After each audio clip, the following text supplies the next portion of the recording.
آج یکم محرم الحرام ہے۔ آج کے دن صحابی رسول صلی اللہ علیہ وآلہ وسلم، خلیفہ دوم، نبی آخر زمان حضرت محمد صلی اللہ علیہ وآلہ وسلم کے سسر، عدل و انصاف، ایمانداری میں جن کا کوئی ثانی نہیں، جن کو محمد مصطفیٰ صلی اللہ علیہ وآلہ وسلم نے اپنے رب سے دعا مانگ کر مانگا، حضرت عمر فاروق رضی اللہ تعالیٰ عنہ کی شہادت کا دن ہے۔ نبی اکرم صلی اللہ علیہ وآلہ وسلم اور حضرت ابوبکر صدیق کے بعد آپ رضی اللہ تعالیٰ عنہ کا رتبہ سب سے بلند ہے۔ آپ کے بارے میں رسول اکرم صلی اللہ علیہ وآلہ وسلم نے فرمایا، میرے بعد اگر کوئی نبی ہوتا تو عمر ہوتا۔ حضرت عمر رضی اللہ تعالیٰ عنہ سے کفار کی روح کانپتی تھی۔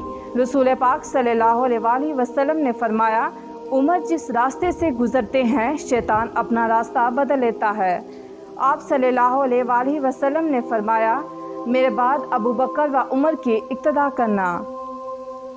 نماز فجر کے وقت مصلی رسول صلی اللہ علیہ وآلہ وسلم پر نماز پڑھا رہے تھے کہ پیچھے کھڑے ایک شخص جو نماز پڑھنے کی نیت میں پہلی صف میں بدنیتی سے کھڑا تھا، خنجر سے آپ پر حملہ آور ہوا، پیچھے سے وار کرتا رہا تو آپ قرآن پاک کی تلاوت کرتے رہے۔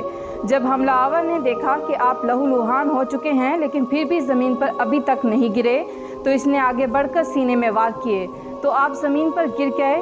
آپ نے حضرت عثمان غنی رضی اللہ تعالیٰ عنہ کو اشارہ کیا کہ نماز مکمل کریں۔ انہوں نے نماز مکمل کروائی تو پھر آپ کو زمین سے اٹھایا۔